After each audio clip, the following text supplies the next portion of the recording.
Hello guys! I'm CJ, your man of letters, and welcome to my channel. Kung bago ka lang dito, welcome na kita sa channel na to guys. Ay gumagawa pala ako ng mga reaction videos and some commentaries. And welcome back to my YouTube channel kung ikaw ay nakasubscribe do sa akin. Kumusta kayo guys? And for today's video guys, dahil nagawa na natin ng reaction video ang kabuang video ng CSID ng Kapuso Network, ngayon naman ay pakinggan ulit natin sa pangalawang pagkakataon ang kanilang lyrics video, ang kanilang song na Feeling Blessed ngayong Pasko, ang GMA Christmas Station ID 2023 song. At masimayin natin yung lyrics, yung melody, yung thoughts, and the message of this song. And kung na-excite ka guys, pwes was na-excite ako, kaya naman samahan mo ko at gawin natin ang reaction video to. Let's go! Tara! Ito na guys!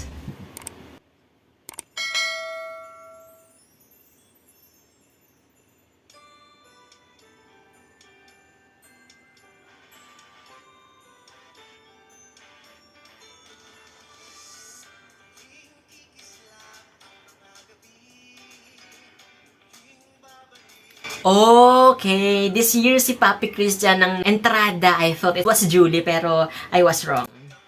I am wrong.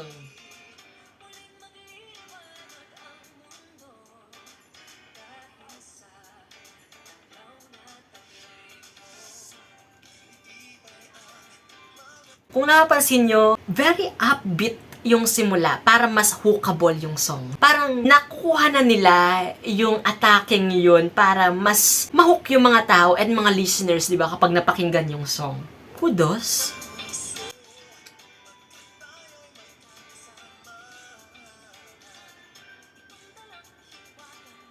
Alright, from Papi Christian to Julie to Mark and also ngayon naman si Rita.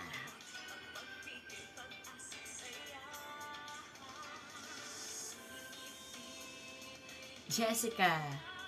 What I love in this lyrics video or sa song ng Feeling Blessed ngayong Pasko, yung very positive lang yung vibes nila, no? Parang, pag napakinggan mo, ngingiti ka na lang talaga eh.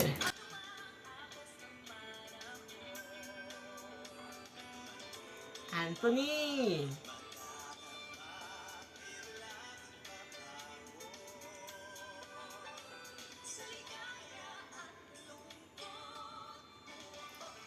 From that pre-chorus na ngingiti, tatawa, di ba? Parang uplifting yung gustong ipahiwatig nung message nung first stanza nung song. Na kahit ano man yung mangyari sa atin, Pilipino tayo, babangon at babangon pa rin tayo despite ng mga nangyari sa atin. Very positive lang yung atake this year.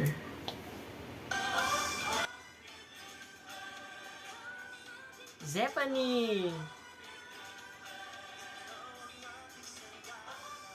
John Rex,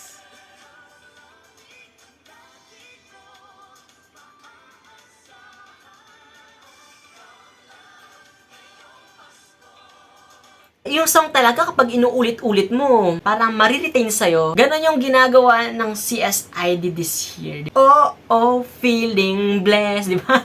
Pag napakinggan mo yun, parang tatatak na sa'yo eh. Di ba? Ang galing lang.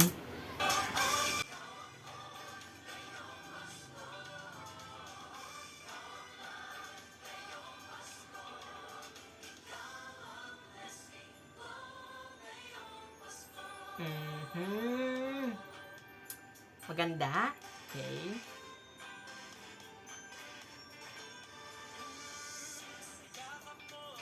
Jeremiah.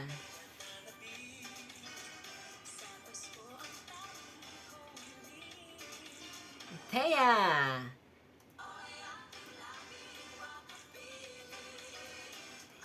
Wow, talagang may spotlight din ng XOXO dito.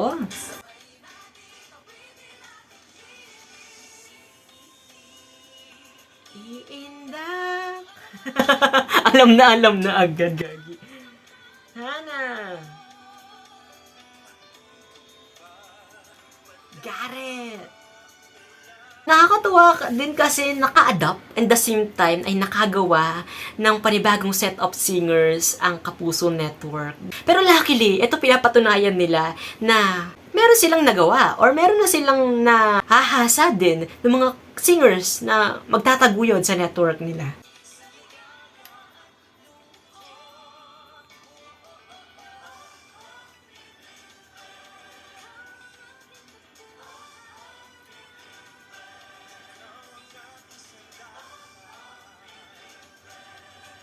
Ang fresh na nalagagi. Princess Alia.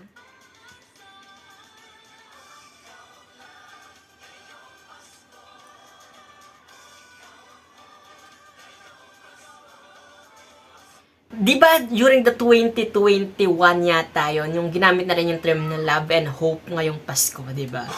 And ito, napakinggan ulit natin dito sa may CSI 2023.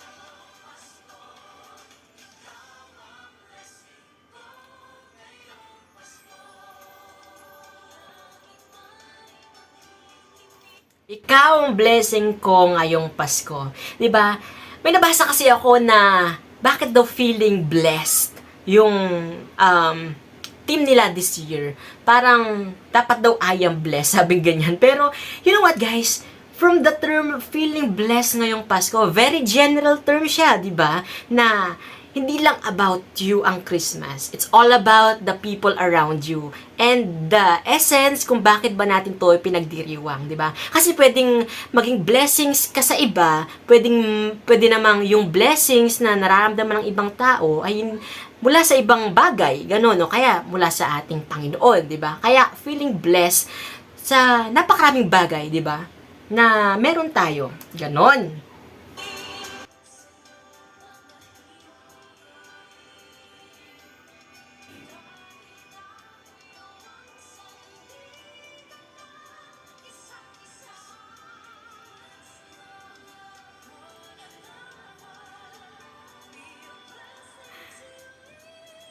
Grabe si Julie!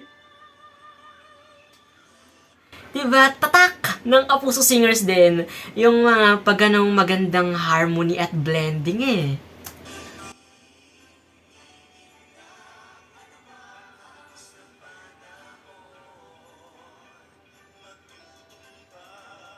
Very uplifting talaga yung song this year.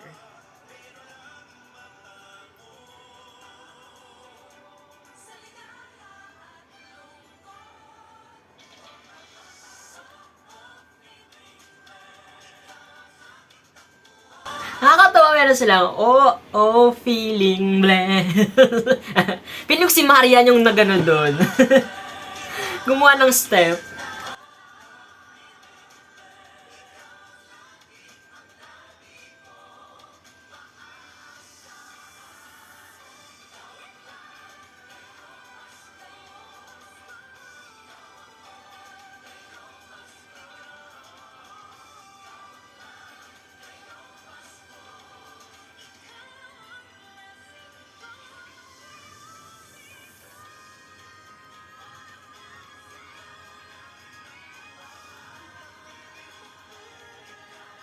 Grabe, napaka-positive nung message and the vibes, diba? Very bop. Alam mo yan, kapag narito ng Gen Z or yung mga mahilig sumayaw, mapapasayaw talaga sila eh.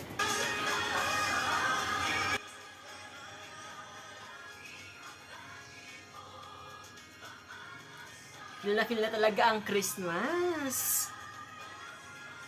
Wow! Grabe mga vocals.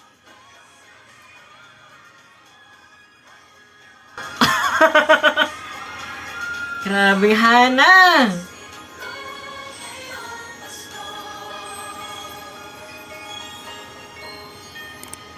Ikaw ang blessing ko ngayong Pasko. Kinanta. Let's admit it guys, ang 2023 Christmas Station ID ng GMA Network, sa tingin ko ay hindi siya yung pinaka-best na nagawa nila. Pero, runner-up siya when it comes to the essence and the message. Yun naman talaga yung pinakapunto kung bakit tayo gumagawa ng mga music or yung mga Christmas song natin. Para mag-uplift, para magbigay ng inspiration, at the same time, para maipadama sa atin yung kung bakit ba natin ipinagdiriwang ang season na ito. Diba? Kaya naman, kudos sa gumawa ng song this year. Kung sino yung gumawa noong 2018 na ipadama ang puso ng Pasko. Sana ma-retain siya as their, alam mo yun, composer, di ba? Kasi iba yung atake ng 2018 White Christmas, di ba? Na very impactful kapag narinig mo. Kaya, yun yung pinaka-best na CSID para sa akin, di ba? And for this feeling blessed ngayong Pasko, totoo na napakarami nating kailangang ipagpasalamat talaga sa lahat ng mga nangyari this year. 'Di ba? Ang dami nangyari pero nakasurvive tayo. Paano pinapaalala lang ng CSID song na ito na maging blessed tayo or kailangan lagi tayong tumingin sa kanya or pumunta sa kanya at mararamdaman natin na napaka-blessed natin dahil nandito na tayo sa tagpong to ng buhay natin. Na yun talaga yung dapat nating ipagpasalamat. Napakarami nating pinagdaanan pero stronger together pa rin tayo. Iwas tayo sa negativity kasi nakakasira ng blessings ang negativity. Dapat lang tayo sa positive at uplifting side ng buhay natin. And then guys, maraming salamat sa pagsama sa akin sa paggawa ng reaction video. Kung may mga commentaries ka rin guys about this feeling blessed ngayong Pasko, i-comment mo yun guys sa may ibaba. At kung may mga suggestions ka that you want me to do a reaction video, i-comment mo yun guys sa my comment section. At kung hindi ka pa rin nakasubscribe sa channel ko, guys, don't forget to hit that subscribe button and that notification bell para lagi kang updated sa mga videos na i-upload ko pa. Feeling blessed talaga tayo ngayong Pasko guys and hopefully na maging blessings ka din or maging feeling blessed ka din. Maraming salamat guys sa pagsama sa akin. This has been CJ, your man of letters. Stay safe and stay motivated. Bye guys!